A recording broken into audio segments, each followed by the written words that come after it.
అలాగే మేషారు ఒక విప్లవకారు. అంటే ఒక వైదిక సమాజ వ్యవస్థను ఆధ్యాత్మికమైన ప్రాతిపదిక మీద ఏర్పాటు చేయదలిచారు, సంకల్పించారు. అది పెద్దల సంకల్పం ఆయనది కాదు. ఆయన ఆర్థిక విషయాలు టచ్ చేశారు. ఆయన మెటీరియలిజం వద్దలే, మొత్తం అధ్యాత్మవాది కాదు ఆయన. అధ్యాత్మం భౌతికం కూడా కలిపారు. ఈ స్పిరిచువలిజం ఇంక్లూడెడ్ మెటీరియలిజం.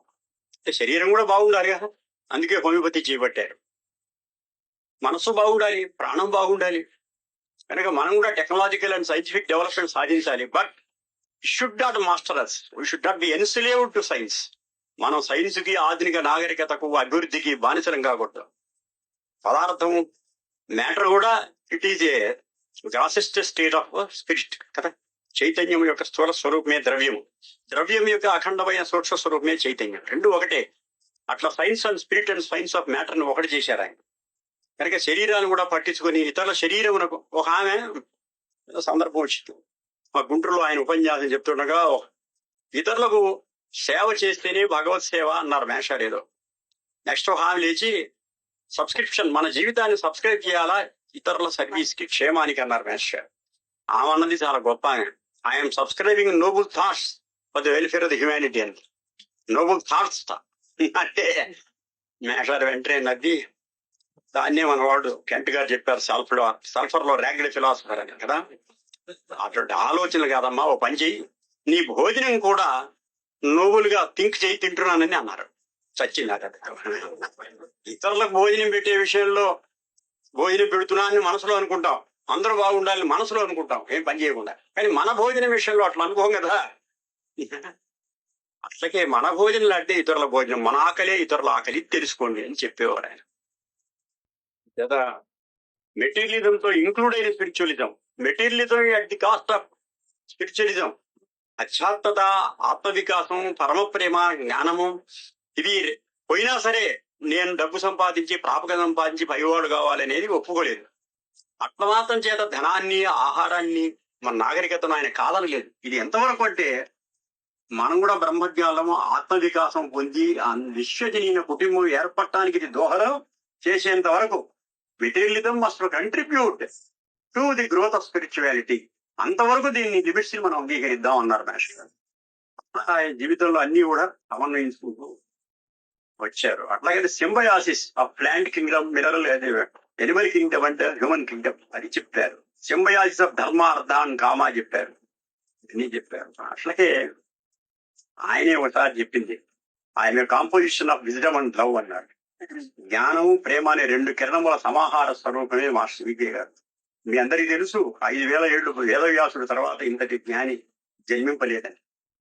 అన్ని విద్యలు హోమియోపతి, ఆయన ఎస్ట్రాలజరా, హోమియోపత, తెలుగు పండితుడా, సంస్కృత భాషా విశారదుడా, నిరుక్త కాలమా, భాగవత రహస్య ప్రకారం అయితే తెలుస్తుంది ఆయన ఎంత ఎటిమాలజిస్ట్. నిరుక్తం తర్కంలో మునగడు గొప్పలే. వాజిష్యేనా, ఏ సబ్జెక్ట్ లో మునగాడైనా, రమణ ఏదో ఉన్నాయి, నాకు అవన్నీ పేరు తెలుస్తావు సరిగ్గా. ఏమిటి ఎవరి డైమెన్షన్ లో వాడు కవిని చూస్తాడు, వాడు పండితులను చూస్తాడు, వాడు యూనివర్సిటీ లెక్చర్ ఉంటాడు, గొప్ప హోమియోపతి డాక్టర్, చాలా మందికి తెలిసింది. ఆయన ఏమిటి అంటే ఇది వాట్నా, ఇది ఏది కాదు, ఏది కాదు, ఇందులో ఏది కాదు ఆయన, కానీ ఏది కాదు. మరి ఆయన ఏమిటి?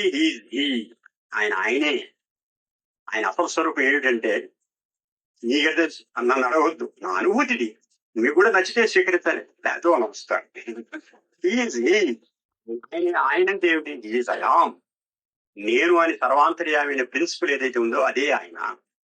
ఆయనకి జీవించారు. ఈ లివ్డ్ కృష్ణ, ఈ లెఫ్ట్ హిస్ బాడీ కృష్ణ. యాజం కూడా అంటాను నేను. కృష్ణుడు జీవించినట్టు జీవించారు, కృష్ణుడు దేహం విడిచిపెట్టినట్టుగా విడిచిపెట్టారు. ఈ లివ్డ్ యాజ్ కృష్ణ కాదు, ఈ లివ్డ్ కృష్ణ. అందుకనే కృష్ణం ఆచార్య ఇది కృష్ణమాచార్య. కృష్ణం అంటే కృష్ణుని ఆచార్య, ఆచరించిన వాడు. కృష్ణుని వరే కాదు, కృష్ణుడుగా ఆచరి సంస్థ పరంగా కూడా కరెక్టే. అంచేత ఒకసారి మా చిన్నప్పుడు గుంటూరులో నాగభూషణ్ గారిని పెద్దలు ఉండేవారు, గొప్ప థియాసఫిస్ట్. ఆయన మేషారును క్వశ్చన్ చేశాడు. మేషారు, మా బొడ్డు కూడా కొందరు మిమ్మల్ని పొగుతారు, కొందరు తిట్టేవాళ్ళు కూడా ఉంటారుగా, ప్రతి వాడికి ఉంటారు. శ్రీకృష్ణుడికి ఉన్న మేషారికి ఉంటారు, పెద్ద విడ్డూరం కాదు. ఇప్పుడు కూడా మేషాన్ని విమర్శించే వాళ్ళు ఉండొచ్చు, విశాఖపట్నంలో కానీ గుంటూరులో కానీ, లేదా తక్కువ అంచనా వేసేవాళ్ళు ఉండొచ్చు. మనం బాధపడక్కర్లేదు, మన గురువు గారిని ఇట్టాడున్నారు, వాళ్ళు కూడా మన గురు స్వరూపులే, ఇబ్బంది ఏం లేదు. ఆయన అడిగారు, మిమ్మల్ని తిట్టేవాళ్ళు, పొగిడేవాళ్ళు, రకరకాల వాళ్ళు వస్తుంటారు, మీరు ఎట్లా ఫీల్ అవుతారు వాళ్ళ గురించి అని అడిగారు. నన్ను నేను చూసుకున్నట్టు ఉంటుంది అన్నారు. అదే ఆయన అన్నది. అంటే ఈ lived as I am principle in all. అందరూ తనను దర్శించారు, తానే నిలిచారు, తానుగానే ఉన్నారు తప్ప ఆయనకి ఐతరేయం అనేది లేదు. No objectivity, all subjective life. Objective life భౌతికంగా ఉంది. భార్య, పిల్లలు, గృహస్థు, గమత్. ఆయన is a peculiar fellow. Ramana Maharshi పెళ్లి లేదు, రామకృష్ణుడికి భార్య ఉన్న అమ్మవారు, సాయిబాబాకు పెళ్లి లేదు, సిద్ధి సాయిబాబాకి, సాయిబాబా గారికి లేదు. But peculiarity about our master is as family, children, wife కదా, సో మచ్. కానీ but the core of his heart, ఆయన హృదయం యొక్క మూలలో ఈజ్ సన్యాసి, is an Avadhuta, no doubt about it కదా. అందుకని లక్ష్మణీతుల ద్వారా ఆయన అనేవారు తెల్ల బట్టల సన్యాసి అని. భార్య పిల్లల బాధ్యత నిర్వహించారు. కూతురు భార్యను కాదనిలే, అందరినీ ప్రేమించారు కాబట్టి వీళ్ళని వదిలేమని కాదు. వీళ్ళు కూడా అందరిలో వాళ్ళేగా కనుక ప్రపంచంలో వీళ్ళని కూడా అంతర్యామి స్వరూపులుగా ప్రేమించారు. అంతకంటే ఎక్కువ వీళ్ళకి ప్రాముఖ్యం ఆయన వ్యామోహంగా ఇవ్వలేదు, కర్తవ్యం నిర్వర్తించారు, వ్యామోహ పడలేదు. వీళ్ళ ఏళ్లే కాదు, ఎవరి ఏళ్ళ కూడా. మా లక్ష్మణరావు ఏళ్ళ వ్యామోహపడలే, నా ఏళ్ళ వ్యామోహపడలే. ఎవరి ఏళ్ళ ప్రపంచంలో ఆయన దగ్గరికి ఎంతో మంది వచ్చారు.